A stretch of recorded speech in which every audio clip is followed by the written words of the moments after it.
Queremos continuar con el estudio bíblico que hemos empezado hace unos meses atrás. Como ya sabes, los estudios bíblicos del Nuevo Testamento ya los hemos terminado. Hemos empezado la serie de los estudios bíblicos del Antiguo Testamento. Continuamos con el libro de Génesis. Como se menciona al comienzo de Génesis capítulo 12, Dios hizo un pacto con Abraham que requería fidelidad. Al dejar la tierra de su familia por cierto extendida e incrédula, al dejarla, Abraham acepta el llamado de Dios. Abraham se distinguió drásticamente de sus parientes distantes que se quedaron en Mesopotamia. Deciros que sus familiares intentaron construir la Torre de Babel, como relata Génesis capítulo 11. La comparación entre la familia inmediata de Abraham en el capítulo 12 y los otros descendientes de Noé en el capítulo 11 muestra varias cosas importantes. Primero, que Abraham pone su confianza en la guía de Dios y no en la estrategia humana. En contraste, las construcciones de Babel creyeron que por sus propias habilidades, esos constructores, por sus propios dones naturales, carnales, por su propio ingenio, podrían crear una torre cuya cúspide llegara hasta los cielos. Ellos decían, podemos vivir sin Dios. De hecho, vamos a hacer un lugar tan alto que pueda llegar hasta el cielo. Abraham lo que hace es poner su confianza en Dios. En segundo lugar, los constructores buscaban hacerse un nombre famoso. Abraham confió en la promesa de que Dios iba a engrandecer su nombre. La diferencia no recae en el deseo de alcanzar la grandeza como tal, sino en el deseo de alcanzar la fama por sus propios medios. Dios en realidad hizo que Abraham fuera famoso, no por su propia causa, sino para que sean benditas todas las familias de la tierra. Los constructores buscaban la fama para ellos mismos y a pesar de esto, siguen siendo anónimos hasta el día de hoy.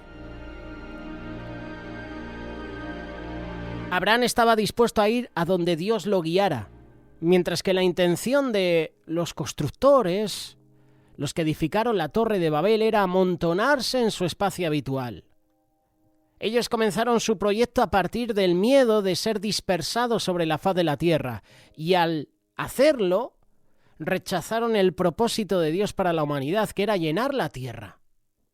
Tenían esa costumbre de apartar a Dios de los planes, como hacemos hoy en día en nuestra sociedad. Queremos quitar a Dios de todos los lugares. Y luego, cuando llegan las consecuencias, echamos la culpa a Dios. ¿Por qué Dios has permitido esto? ¿Dónde está Dios cuando lo necesito? Perdona, pero has sido tú el que has apartado a Dios de tu vida. Has sido tú el que has apartado a Dios de tu familia. Has sido tú el que te has apartado de Dios. Temían la dificultad que les representaría dispersarse en un mundo aparentemente hostil. Eran creativos, eran innovadores en tecnología, pero no estaban dispuestos a acogerse completamente al propósito de Dios para ellos, de ser fecundos, de multiplicarse, como está enseñando hoy en día nuestra sociedad. Hay que acabar con los bebés, que el aborto se apruebe en todos los países del mundo. Su temor de ocupar la plenitud de la creación coincidía con su decisión de reemplazar la guía y la gracia de Dios. Preferían confiar en su propio intelecto humano que en Dios. Cuando no aspiramos a más de lo que podemos alcanzar por nosotros mismos, nuestras pretensiones se vuelven insignificantes. Por el contrario, Dios hizo de Abraham el primer emprendedor, uno que siempre estaba avanzando hacia nuevas tareas en diferentes lugares. Dios lo llamó a salir de la ciudad de Harán hacia la tierra de Canaán, en la que nunca se estableció en un lugar fijo. Él era conocido como un arameo errante. Ese estilo de vida estaba más centrado en Dios, ya que Abraham tuvo que depender de la palabra y la dirección de Dios para encontrar el sentido de su vida, su seguridad, su éxito. Como dice Hebreos capítulo 11, verso 8, él salió sin saber a dónde iba. En el mundo actual, en el mundo del trabajo, los creyentes deben percibir la diferencia entre estas dos posiciones. Todos los trabajos requieren planeación y construcción, ¿verdad? El trabajo impío se deriva del deseo de depender únicamente de uno mismo. Y encima se restringe estrictamente para el propio beneficio. Todo para mí. Pero no hay beneficio para los demás, para los que están cerca. El trabajo que proviene de Dios está dispuesto a depender de la guía y la autoridad de Dios y desea crecer enormemente como una bendición para todo el mundo.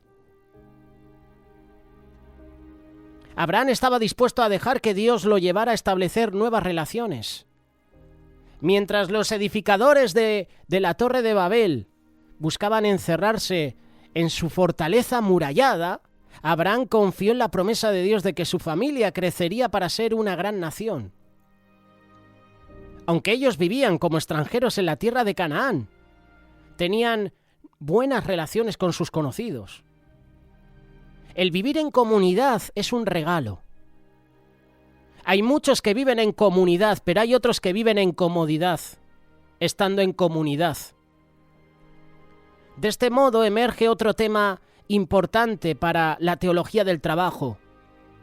El diseño de Dios es que las personas trabajen en lugares saludables, en un lugar donde puedas hacer amistades, donde tu relación con tu compañero de trabajo no sea tóxica, sino que sea saludable, pura. Abraham fue bendecido con la paciencia para tener una visión a largo plazo. Las promesas de Dios se cumplirían en el tiempo de la descendencia de Abraham, no durante su vida.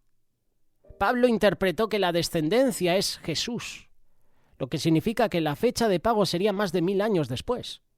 De hecho, la promesa de Abraham no se iba a cumplir en su totalidad hasta el regreso de Cristo.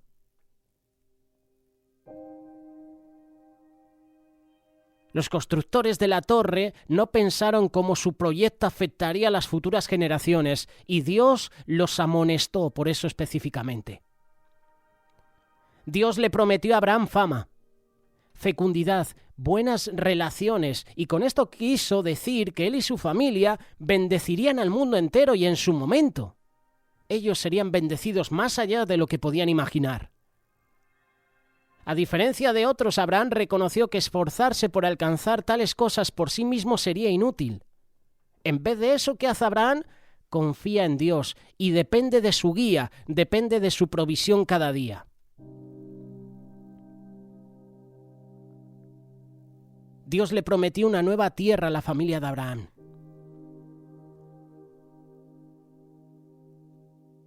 Trabajar la tierra requería habilidades, requeriría valentía, porque había ocupaciones de pastoreo, construcciones de tiendas, protección militar, producción de bienes y de servicios. Además, los descendientes de Abraham se convertirían en una nación cuyos miembros serían innumerables, tanto como las estrellas del cielo. Esto requeriría el trabajo de desarrollar relaciones personales, de ser padres. Esto habla de política, de diplomacia, de administración, de educación, de ocupaciones sociales. Dios llamó a Abraham y sus descendientes a que anduviesen delante de él y fueran perfectos. Génesis capítulo 17, verso 1. Esto requería el trabajo de adorar, redimir, discipular. El trabajo de José fue idear una solución para el impacto de la hambruna, y algunas veces nuestro trabajo es sanar lo que está quebrantado, restaurar al que ha caído. De esto nos hablaba Matías Meza en su espacio Hablemos de.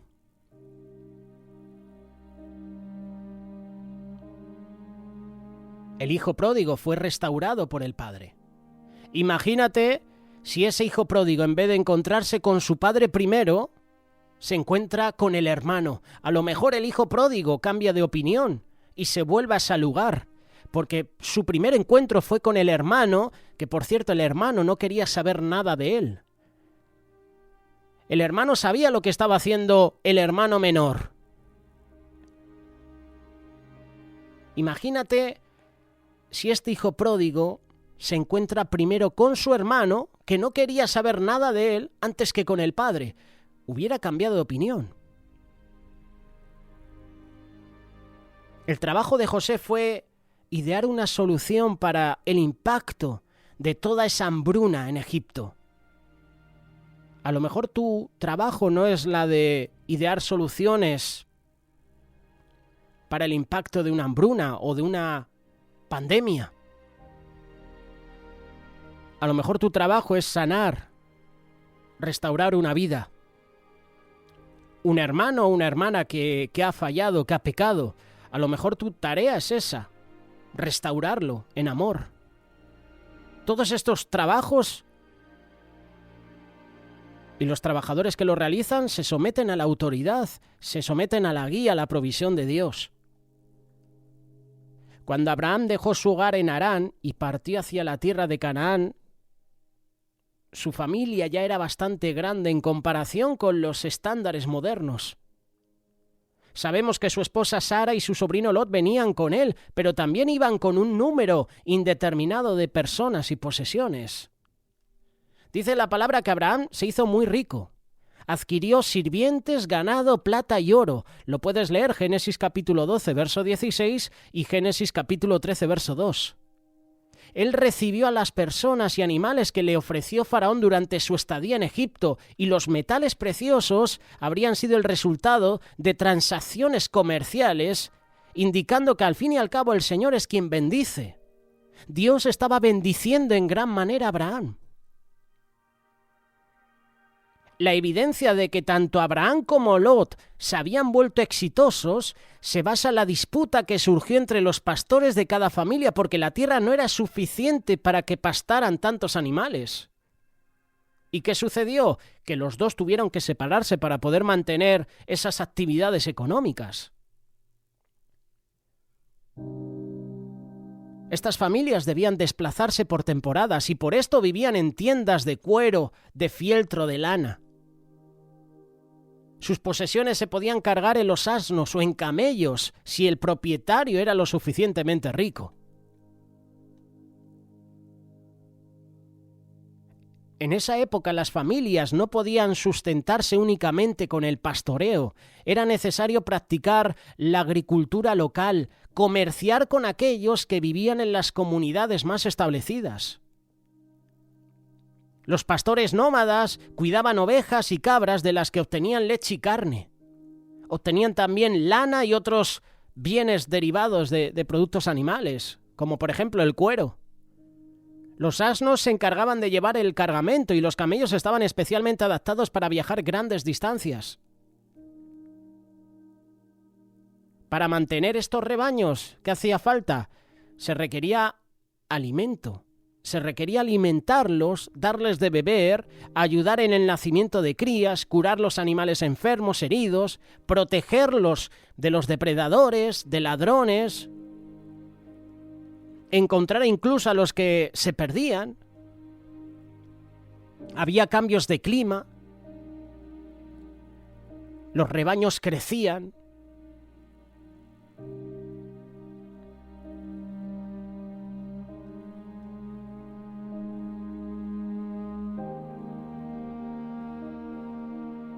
Si tú analizas Génesis capítulo 13, verso 2, Génesis capítulo 26, verso 13 y Génesis capítulo 31, verso 1, te menciona claramente la abundante riqueza de Abraham, de Isaac y de Jacob. El pastoreo y la cría de animales eran campos de trabajo respetables, podían ser lucrativos y la familia de Abraham consiguió bastante riqueza. Por ejemplo, Abraham tuvo que suavizar un poquito su relación con su hermano Esaú, antes de encontrarse luego de un largo tiempo. Jacob pudo seleccionar de sus propiedades un regalo de al menos 550 animales, 200 cabras, 20 machos cabríos, 200 ovejas, 20 carneros, 30 camellas con sus crías, 40 vacas, 10 novillos, 20 asnas con 10 asnos. Génesis capítulo 32, verso 13 en adelante. Cuando Jacob le dio la bendición a sus hijos, dijo que el Dios de sus padres había sido mi pastor toda mi vida hasta este día. Génesis capítulo 48. Y David, el salmista, después expresa en el Salmo 23, el Señor es mi pastor y nada me faltará. Habla de provisión, ¿verdad? Habla de que con el Señor no nos va a faltar nada. Pero también tienes que entender que cuando David dice el Señor es mi pastor, nada me faltará, es que no van a faltar también esos momentos de prueba, esos momentos donde el rebaño se dispersa, las ovejas se quedan indefensas, hay ovejas que están enfermas y hay que curarlas, hay algunas ovejas que tropiezan y se hacen daño en las piernas. No faltará la provisión, pero no faltará también ese tiempo de prueba. Había una competencia feroz por la tierra, y Abraham pasó mucho tiempo tratando de encontrar un espacio para habitar.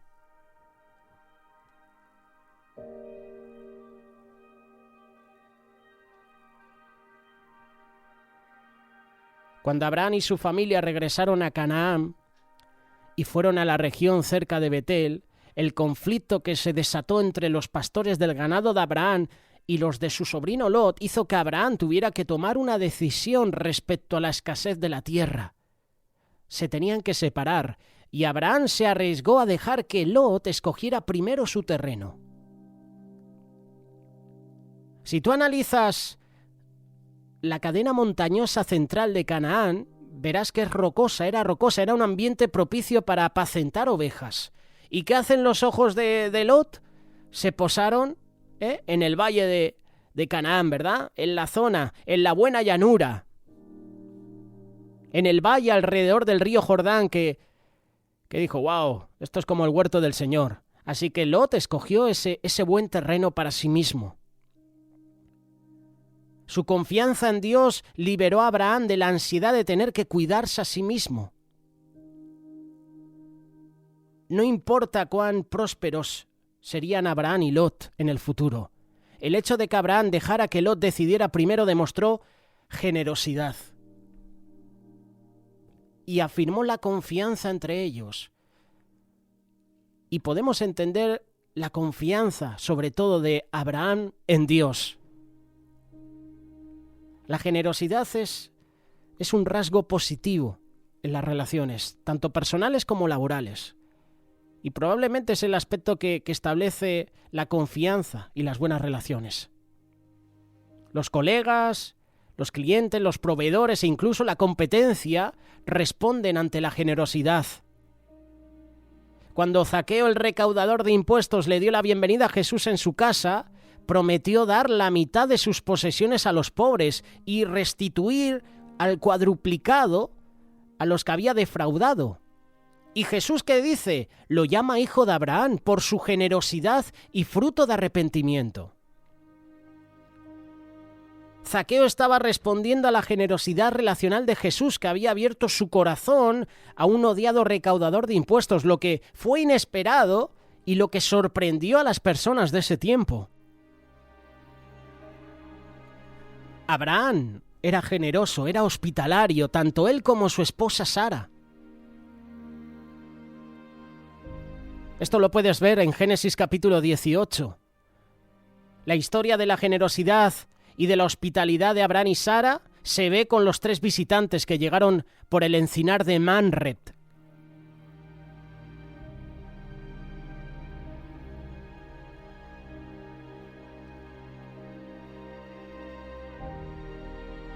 En la época de Abraham y de Sara casi siempre se ofrecía la estadía en el hogar del anfitrión.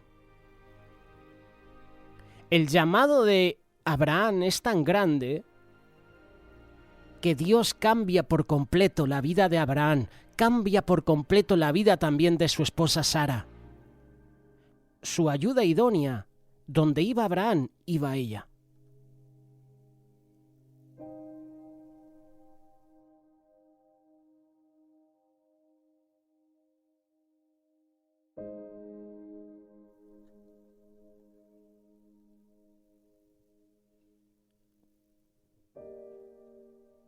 Qué matrimonio, ¿verdad?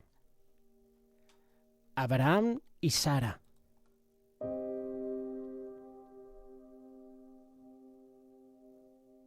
El Señor le dice a Abraham, tienes que irte de tu tierra, de tu parentela, de la casa de tu padre.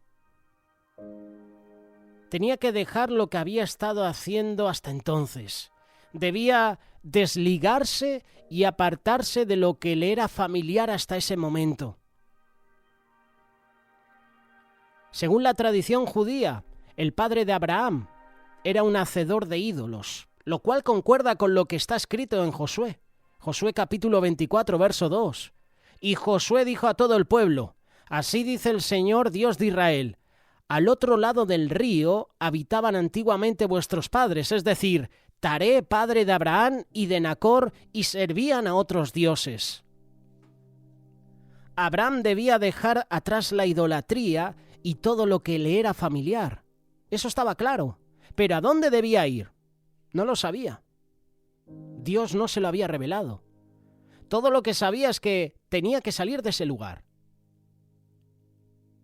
Tenía que ir a un lugar donde el Señor le iba a mostrar todo. Y muchas veces el Señor trabaja así con nosotros. Nos pide que demos un paso, pero no nos revela más que esa tarea. Lo hace para que aprendamos a confiar en Él y no en los planes nuestros. El resultado de la obediencia es siempre bendición. Así que cuando te digan necesitamos una persona que nos eche una mano en este lugar, necesitamos que tú te encargues de esta zona, de esta ciudad, de esta comunidad, porque vemos que el Señor está trabajando en tu vida, vemos que tienes dones y habilidades y los puedes poner al servicio de los demás. Acepta ese llamado. Acepta ese regalo de poder trabajar en un lugar. Y quizás no sabes con lo que te vas a encontrar, pero el Señor está contigo. Y Abraham sabía, Señor, donde tú quieras. Llévame donde tú quieras. Y si es en pareja, mucho mejor. Qué bueno es servir a Dios, ¿verdad?, en las misiones. Y si es en pareja, y si es con tu esposa, con tu esposo, con tus hijos, mucho mejor. Pues el Señor trabaja así con nosotros. Quiere que demos un paso, pero no nos revela más que esa tarea. Lo hace para que tú y yo aprendamos a confiar en Él y no en nuestros planes. Dios le prometió varias cosas a Abraham si él obedecía y dejaba todo para seguirlo a él. Haré de ti una gran nación, te bendeciré, engrandeceré tu nombre, serás de bendición, bendeciré a los que te bendigan y al que te maldiga maldeciré. En ti serán benditas todas las familias de la tierra. Aunque Dios apartó a Abraham y a su descendencia de entre todas las familias del mundo, lo hizo con el propósito de bendecir a todos al final. ¿Qué hizo Abraham? ¿Respondió al llamado de Dios? Génesis capítulo 12, verso 4. Abraham se fue tal como el Señor le había dicho, y Lot fue con él. Y Abraham tenía 75 años cuando partió de Harán. Es decir, que Abraham no era un joven como nosotros. Abraham no era joven, ya era anciano. Uno podría pensar que le faltaba poco para terminar su vida, pero a los ojos de Dios, allí comenzaba su vida. El Señor le dio 100 años más de vida. Pero no solo eso, sino que le dio un propósito de vida enorme. Un propósito que trascendería las generaciones. Abraham dejó todo para comenzar de nuevo. Y a veces pensamos que es duro entregar todo por nada, ¿verdad? Pero cuando Dios nos pide que le entreguemos todo es porque Él nos dará algo mejor. Abraham fue el primero en cruzar el río, en camino hacia Canaán. Por eso se le llamó hebreo, que literalmente significa uno que viene de más allá. Es decir, que viene más allá del gran río. Josué capítulo 24, verso 3. Entonces tomé a vuestro padre Abraham del otro lado del río y lo guié por toda la tierra de Canaán. Multipliqué su descendencia y le di a Isaac.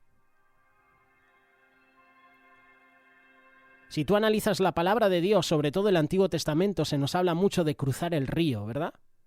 Abraham fue el primer hebreo, el primero que cruzó el río. Y a lo largo de la Biblia, la imagen de cruzar el río representaba dejar una forma de vida para entrar a una nueva. Tomó Abraham a Sarai su mujer y a Lot su sobrino y todas las posesiones que ellos habían acumulado y las personas que habían adquirido en Harán y salieron para ir a la tierra de Canaán. Y a la tierra de Canaán llegaron. Abraham solo se fue con su esposa, pero también se fue con su sobrino.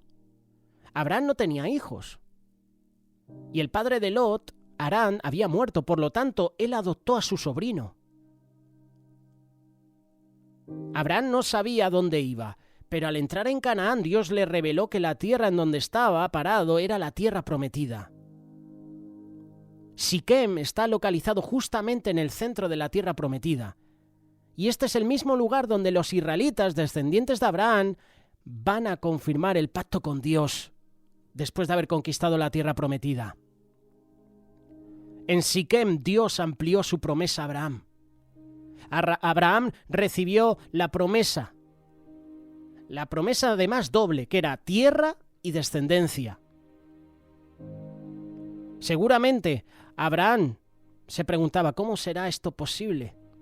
Yo no tengo hijos, tengo 75 años de edad. Y además, esa tierra le pertenecía a los cananeos. Y como a extranjero, a él no se le daba la oportunidad de poder comprar tierra. Se necesitaría de un milagro para que esa promesa se cumpliera. Siquem es un valle, pero luego de oír la promesa, Abraham subió a un monte cercano, probablemente para apreciar la tierra que Dios le ofrecía. Génesis capítulo 12, verso 8. De allí se trasladó hacia el monte al oriente de Betel y plantó su tienda, teniendo a Betel al occidente y a Jai al oriente, y edificó allí un altar al Señor e invocó el nombre del Señor. Hemos empezado hablando de que Abraham salió de un lugar porque los constructores, porque la familia de Abraham estaban con la edificación de la Torre de Babel, ¿verdad? ¿Qué hizo Abraham? Abraham invocó allí el nombre del Señor, levantó un altar de adoración a Dios. Contrario a lo que habían tratado de hacer en Babel, levantando su propio nombre, Abraham invoca allí el nombre del Señor. Y el Señor le habla. Y continuaremos hablando de Abraham próximamente. Si quieres dejarnos algún comentario al respecto, algún punto que se nos haya pasado, puedes hacerlo. Este es el estudio bíblico de El llamado de Abraham. Hay muchas cosas que compartir. Si Dios lo permite, la próxima semana continuaremos con esta historia.